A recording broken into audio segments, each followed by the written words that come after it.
This is the Goal Talk Podcast. Hello, everyone, and welcome to episode 12 of the Goal Talk Podcast. I'm your host, Michaela. Here with me today is Zina Kayali, and she runs our managed service department, which is our in-house agency. Yeah, awesome. I'm super excited to be here. Welcome. We're super excited to have you. Today, we're going to be talking through landing pages and why they're important in advertising, kind of like the secret recipe for creating a landing page that is, super, super effective for you as an advertiser. But before we kind of get into, the specifics about what it is, etc., can you introduce yourself a little bit and tell us about, your role and your history with WordStream? Totally. I'd be happy to.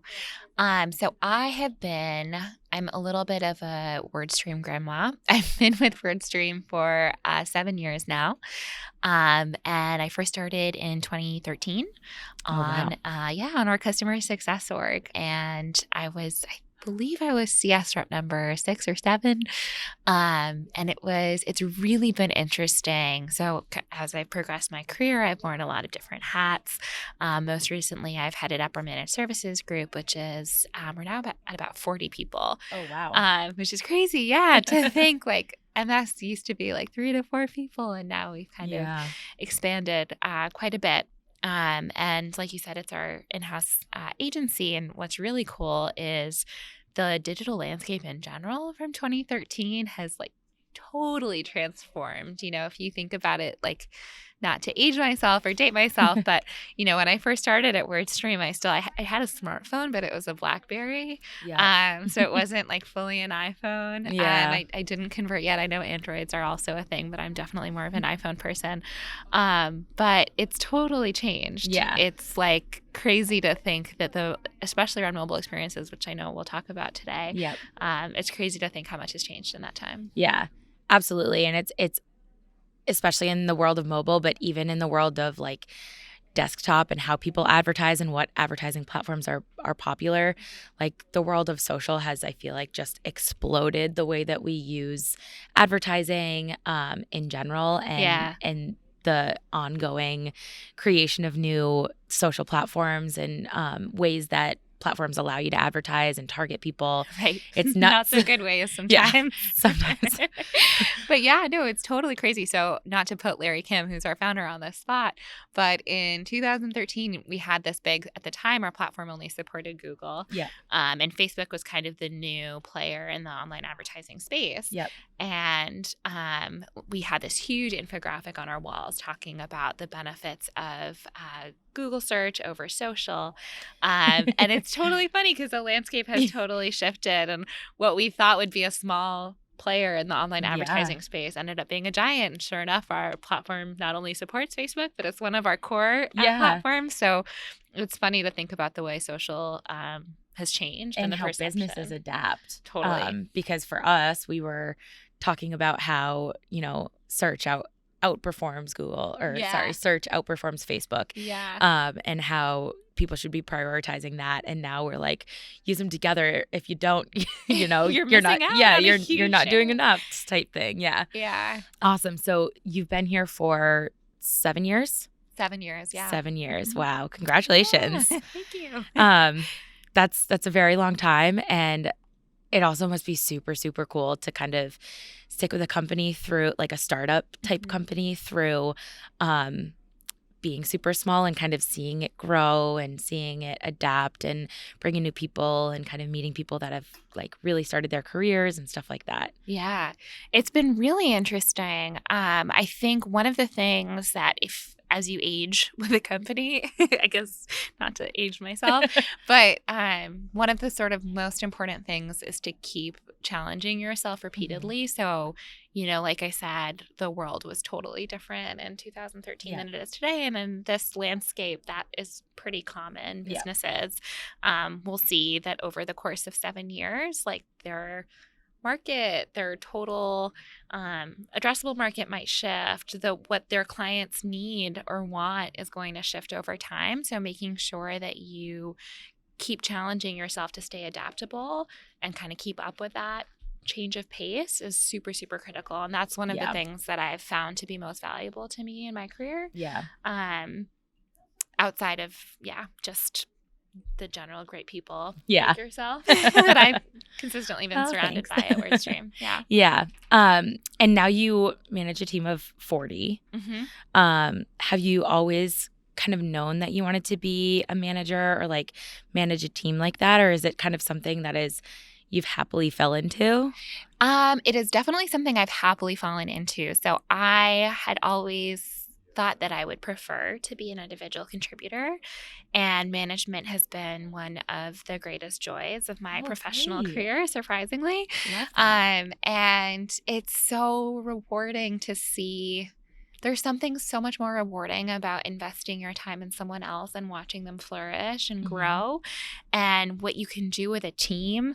The goal when you're managing a group is to hire people that are smarter than you and can do things that you can't do, and seeing all of that awesome talent come together to create something way bigger and better than you could on your own is incredible, and it's super rewarding. That's a really cool way to look at it, is, to say that I have this task, and yes, like business goals might be to grow, but in order to get there, like we have to kind of source all of these individuals that have, a different skill set than my own, and kind of put that trust out there, because then, the return for not only the team, but for your business is going to like really be a driving factor there. Totally. And I'm not sure if you have talked about this previously with different people at WordStream, but we use this great tool called Predictive Index that sort of measures the differences on the team. And I have one of the most diverse teams, actually. And I think that is what allows us to be high functioning, and figuring out like where to place people and where to sort of augment your skill set. It's really interesting. So that's been a tool that we've used as well internally to help us unlock. Well, we use that in the hiring process, correct? So a lot of teams use it in the hiring process. Yeah. We actually don't. Oh, okay. We use it in the management process. So basically, upon joining WordStream, every new member of the team is given a predictive index assessment. And we sort of overlay that with their manager's predictive index assessment, and essentially help that manager understand how to motivate and coach that individual differently. Cool. So on the sales side, I know we've used that for hiring purposes, and it's been super helpful for them. We have a different use case for it, but it's still been super impactful for us as well. Yeah. I know on the marketing side, we use it while we're in like the final stages of the hiring process. I think one, to kind of, if there are two people that are kind of like neck and neck, they would do maybe like a predictive index as well as a like an exercise or something like that to like see who would maybe be a better fit with the manager, but also maybe who thinks about a problem in the right way and kind of compounds those two things. So totally. Yeah. And just for context too, so I'm not just, speaking in jargon and mumbo jumbo, predictive index is a personality assessment, kind of like a Myers-Briggs assessment. But what's great about it is it's super simple. It's 2 questions. And it is one of the most eerily accurate personality assessments I have seen out there. Yeah. So, yeah. Yeah, it is. And it's weird seeing it because it knows you better than you know you almost. Totally. Yeah. Yeah. Cool. So now that we've talked kind of about your history here and managed services and stuff like that in general, let's start talking about some landing page information. Definitely. So starting with the basics, let's just talk about what is a landing page and how does it differ from like just a site on a website? Totally. So in the simplest terms, a landing page is a page where a user might land.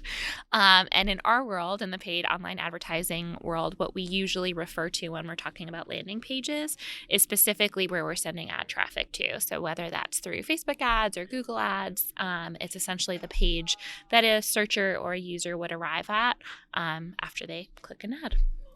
Interesting. Yeah. So do landing pages like how many landing pages would a typical advertiser have? Yeah, it's a really, really good question. So at the risk of, I want to kind of toe the line between being like, it depends for every answer, but also giving some solid advice. So what I will say is it does depend, but it depends on a number of different variables. So the first is the ad networks that you're advertising on, the products and services that a business might have, and then also the differences in demographics and users and searchers and intent that a business or an advertiser is seeking. The more, the better, generally speaking, but also, within reason. So I think we found that across all industries in aggregate, about 10 pages per users who had on average frequency of about 10 different pages that they were sending searchers and users to saw significantly higher conversion rates. Interesting. So generally speaking, like that was a benchmark across all industries. And like I said, there's going to be variables that shift how many pages that you need. But the more that you can tailor and fine tune a landing page towards a specific user or a specific searcher's intent, the better conversion rates you're going to see. Interesting. So in general, I know you touched on this quickly, but like the specifics of what makes a landing page different, like what does a landing page have that a website page doesn't? Yeah. And vice versa. What doesn't it have? Right. So generally speaking, right, this is a page where you're sending ad traffic to. So typically, whereas when you think about like your website where you're getting organic traffic, you're not quite sure of the intent of the user. You want to give them as much information as possible and give them as much opportunity to navigate your site as possible, because you can't really predict what the intent of that particular searcher or user is. Yeah. With a landing page, you actually want to give them less navigation options, right? Because that particular user or searcher is coming with an intent that you're able to capture. So let's say, for example, if I'm a restaurant and I know that a user is coming to me because they searched for event planning or catering. Yeah. I don't necessarily want to give them just my general menu page. Yeah. I would probably want to create a custom page for them that's really tailored to what they're looking for, which is event catering. Right. And so that's kind of the distinction. It's not that you want to like withhold information, but what you're trying to do, this is paid traffic. You're trying to get them to convert as quickly as possible. So you're trying to give them the most relevant information in the most condensed package. And kind of keep them to that action that you're trying to get them to do, and not to get sidetracked and like navigate away within that page. Exactly. Yeah. You want them to take action as quickly as possible. So ideally you might want to make it as easy as possible for them to do that. Interesting. So when thinking about a landing page and not only how many you need or like what the actual purpose of one is, are there elements of a landing page that are almost pivotal for advertisers that you just like, you can't skip it? Yes. And I would kind of break these up into two categories. So I talked a little bit earlier about how much the digital landscape has changed in 2013 and how, now when I navigate on my device, it's no longer my BlackBerry. It's like now an iPhone. And so we live in a mobile first world. So it's super critical, and it's going to continue to be super critical to have a really, really great mobile experience. And part of having a really great mobile experience is the time on site. So site speed is going to be super critical. And really, I mean, if you think about it, if a website takes like longer than 2 seconds to load, your bounce rate is going to be sky high. So it's something that people don't always think about, but is super important. Before you move on, can you tell me what you mean by bounce rate? So I think maybe most people think about like site speed, meaning like how quickly you can move around a site, or is it how quickly the site loads? So it's both. Okay. But when we talk about bounce rate, what's super critical is how quickly the page loads, because what you don't want to have happen is, you're browsing a website on your phone and then you get impatient because it's just you're getting the little spinning wheel of death and then you're like, screw this, and I'm off the I don't site. need to know it that much. Exactly. Yeah. So you really want to make sure to capture the audience quickly, right? Yeah. That's what we were talking about earlier too with these landing pages, is that you want them to take action as quickly as possible. Right. So you want to engage them pretty quickly. And part of that means that you have to have a website that loads quickly. Got it. And I can give you a couple examples too of some things that people don't even think about. So, obviously when you're creating a beautiful, high quality landing page, you want to use images that are compelling and also of high quality. You don't want like grainy images on your website. Right. Those images tend to also take up a lot of space. Because they're higher quality, so they must be higher file size. Exactly. Right. So doing something as simple as using a compression tool, there's a ton of free ones out there online to compress the image size down. That can shave off like 2-3 seconds off of your load time away. Yeah. So you don't have to, forgo quality in the interest of site speed. Yeah. But it is super critical in terms of creating a landing page that is important or that resonates with your audience. Great. And then the second component, also in the mobile context, is thinking about where your form renders. Okay. So when you think about the expression above the fold, right, that's basically like what you're looking at without having to scroll down. Yeah. Doesn't that come from magazine days? Like it does. Before you have to like open it up larger like a newspaper. What comes up on top? Okay, exactly. Cool. Yeah. So that translates to websites as well. Translates to websites too. So on a desktop and on a mobile device, it's super critical to have like the most important things above the fold in case the user gets impatient and doesn't actually end up scrolling all the way down. Gotcha. So when you think about like your mobile screen size, it's also important to think about how you want to sort of make sure that critical information gets placed above the fold on a mobile device versus a desktop device. Got it. And then outside of mobile, there's just like some structural elements just generally that relate to, making sure that your landing page is set up for success. So having a really good USP. And by USP, I really mean essentially your value proposition, your customer value proposition. And I think this is a super critical distinction because a lot of times businesses and advertisers will think of that as a benefit.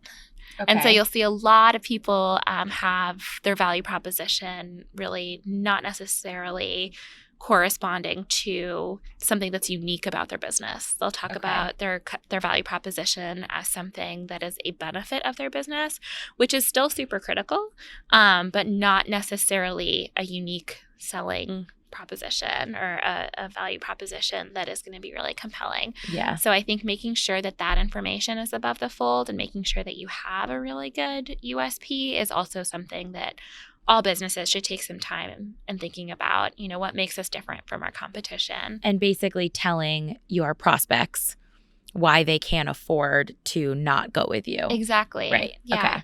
So saying that as soon as possible is really, really critical. Another really, really critical piece of making sure that your landing page structure is set up for success is if you going back to images and thinking about the images or videos that we would want to use, it's going to be super critical to use something that either showcases your product or service in the context that your user is looking for.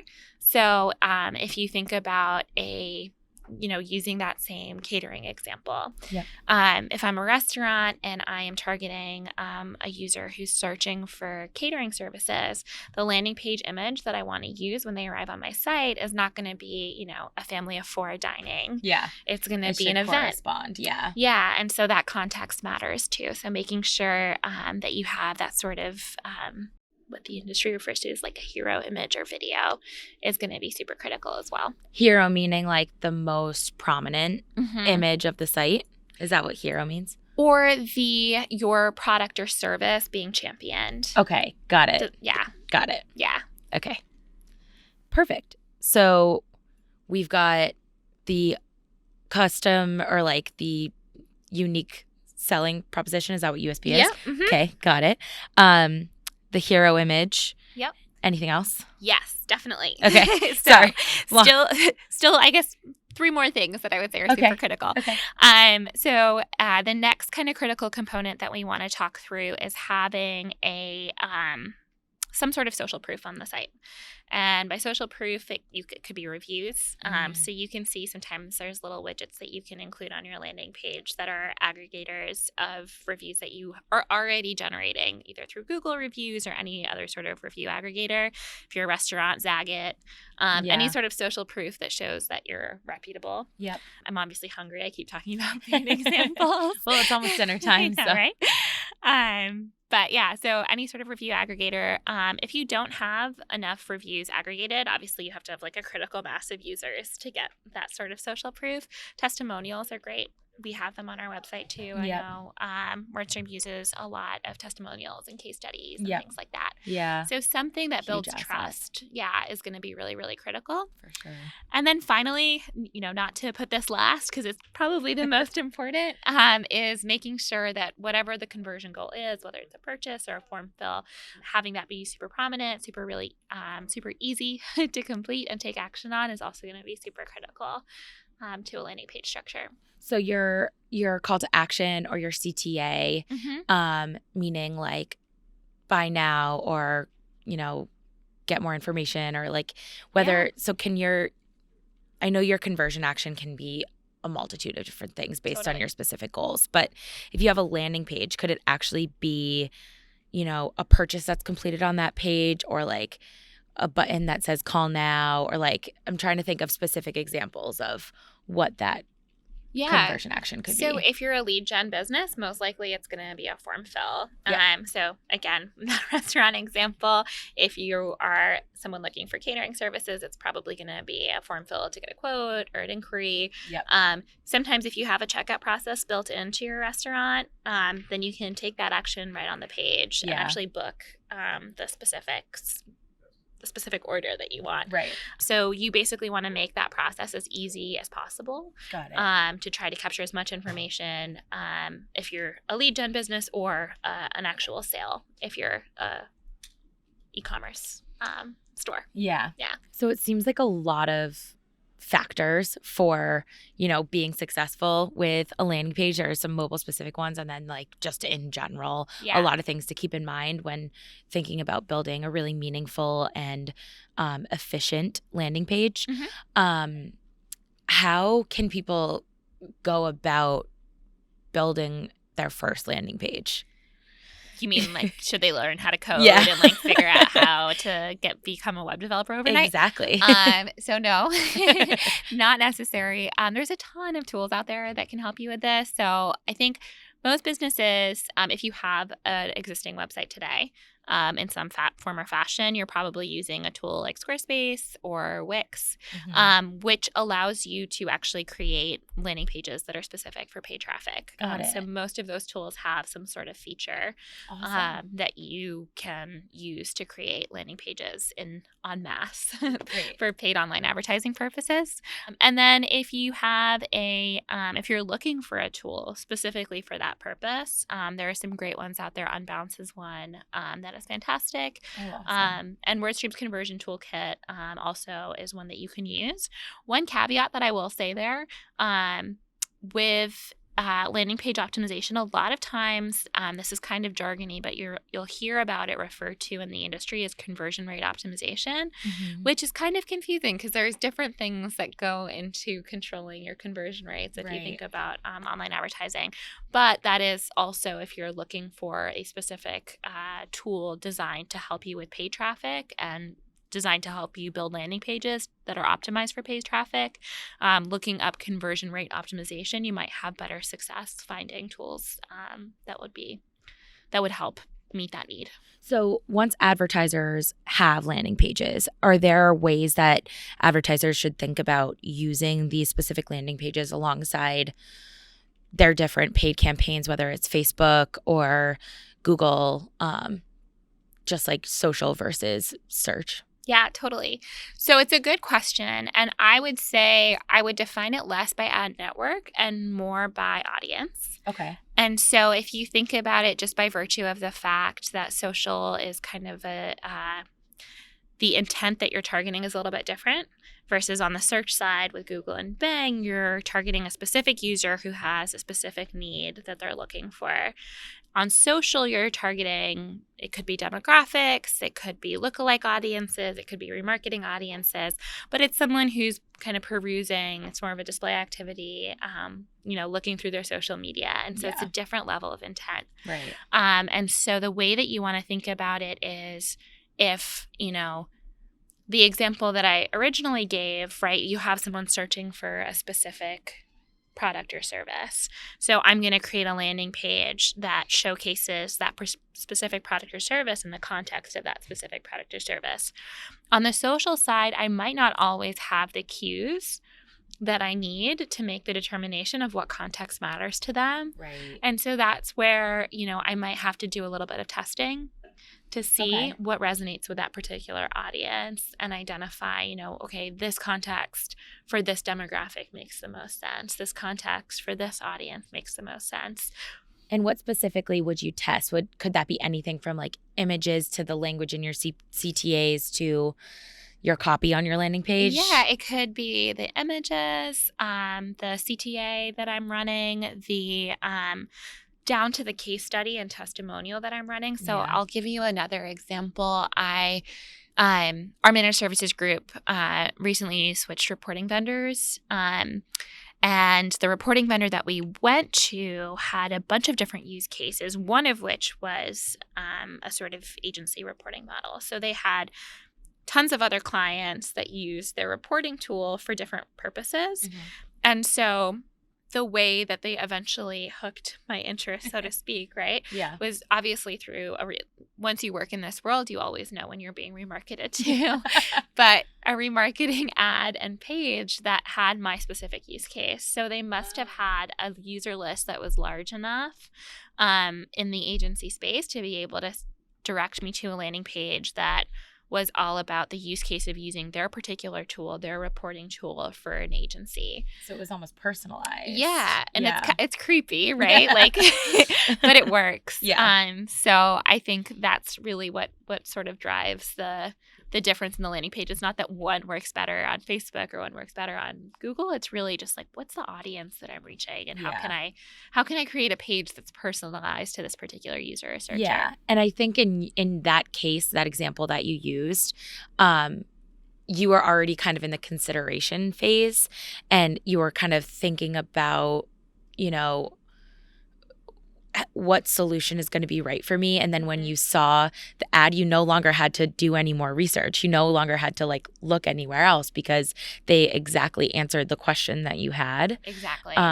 Whereas in another example, if someone's like interested because maybe they haven't heard of the company before, they don't know what the product does, instead of being like almost ready to be pushed over the line towards conversion, they're kind of more in that discovery aspect. Totally. Right? Mm-hmm. Cool. So I'd like to talk a little bit more about types of tests that you can run and maybe some examples of landing page tests that you've seen that have, been really successful or told you maybe a story that you didn't expect. Yeah. I think so. The one that I just went through is a good example of sort of less so of a test, but more a landing page that was super resonant with me. The other thing that you can think of, or way that you can think of A/B testing. So in addition to just saying like, does call now versus like fill form or submit form or whatever different like verbiage you can use.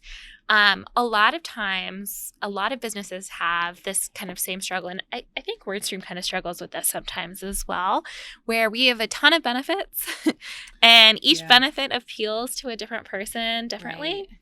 Right. So I think creating super specific audiences and testing what benefits are resonant with them and what case studies, what images are resonant with that audience is going to be super critical because representation matters.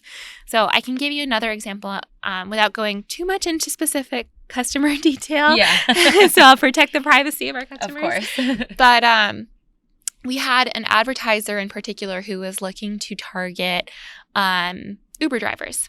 Okay. And they had a pretty young technology. And so they showcased their product to, so all of their image ads, all of their landing pages showcased the context, the hero image that they would use was a very young driver using their product. Yeah. And if you look at the actual demographics and the statistics of Uber drivers, in fact, most of them tend to be middle-aged to older. And most of the Uber drivers who are looking for ways to kind of augment their income and earn additional income outside of driving are also tend to be drivers who are middle-aged to older. And so a simple switch, like repositioning, changing that image to have older representation, have an older driver, made a huge difference. Wow, that's super interesting. Yeah, because the user was able to see themselves in the landing page and the ad, and they were like, okay, I can envision myself using this product. So what this reminds me of, Eric Manser and I, a couple of episodes back towards the beginning of the season, spoke about personas. And so I think this is a really kind of natural segue to talk about how we can use our personas that we're creating to directly influence and inform what types of copy and how we're speaking to specific prospects or groups of prospects. Yeah, definitely. That's a great use case for it. So in the best case, businesses will already have an idea of who their personas are and what's going to resonate with them. And so they can come to a platform like Facebook, like Google, build their personas and have that ready to go out of the gate. Yeah. So that's, an expensive lesson to learn. And for businesses that have that edge, that already have a sense of who their persona is, what their target demographic is, unlocking that out of the gate and setting up your advertising structure to map to that is going to give you a huge competitive edge. Yeah. And then using that throughout your digital marketing campaigns, whether it's in the language that you use in your ads, all the way to, how you're getting people to convert on your landing page. Yeah. Right. And you can get super targeted at finding those people to craft those journeys. So another funny example, we were looking for, or we had a client who was trying to target the elderly demographic, but was trying to go broader than just the age demographics available on Google, because sometimes they give you unknown. So we saw them and they created this user list, and the interest categories were Pat Boone and plantar fasciitis. And it was very obvious to us who they were targeting at that moment. But yeah. Super interesting. It worked. It was one of their highest converting audiences. But yeah, you can get so specific, to a creepy point of how to create, a user journey that's really, really resonant. And if you can have the ad match to the landing page, match to the ultimate customer experience, that's a fantastic experience for that user. Sounds like a relevance dream. Exactly. We talk a lot about relevance on this podcast, so I love to always bring it up when I can. Back. Awesome. So we've talked about a lot of different things, a lot of things that are necessary for advertisers, a lot of things to test and think about, relevance.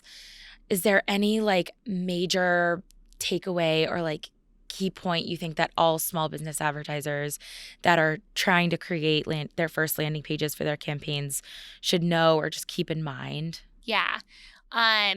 Definitely always be testing. Yeah.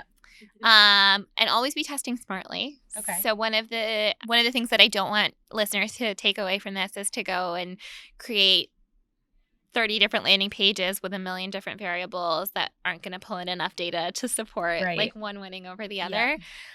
So be super intentional about your testing. You need a lot, but you need a lot of good ones, exactly. Quality ones, and test for specific things. If you ultimately, marketing is you can sometimes feel there's data obstruction and sort of analysis paralysis. But at the end of the day, it's about creating a human experience. Like all the examples that we talked through today that were the most resonant are about creating a user experience that makes sense. So if you can put yourself in your searcher's shoes and user shoes and create different journeys that make sense for them, I think you're off to a really fantastic start. Yeah. Analysis paralysis is awesome. Yeah. I want to use that more often. All right. Thank you so much. That was really informative. I really enjoyed that. Thank you. Likewise. Thanks, Michaela. Awesome. So our next episode, we'll be talking to Greg Hartmann about work-life balance and what that means. So that'll be super exciting. That's our last episode of the season. I'm excited to listen. Greg is a favorite of mine. Yeah. Greg taught me. He did my entire training when I signed on. So can't wait to talk to him. It's going to be a really great episode. Don't forget to follow us on Twitter at Gold Talk Podcast. Join in on the conversation. Make sure you request certain things that you want us to cover. And we will talk to you next week. Thank you.